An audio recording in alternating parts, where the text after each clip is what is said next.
Kaya hagis, uhulog na naman yung pinapatong mo dyan. Ayaw mo na, hindi nga nabalik. Ano na siya? Ay, hindi nga doon nababa. May badil, may ano. Baka napalitang ka. Para palitan na, wag kayong tutulog.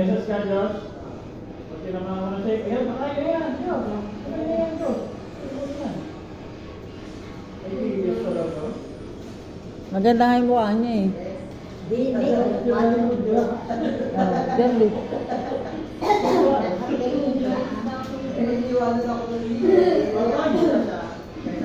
Nakatingin sa'yo. Pero malinis ang mukha niya dun. Masaya na.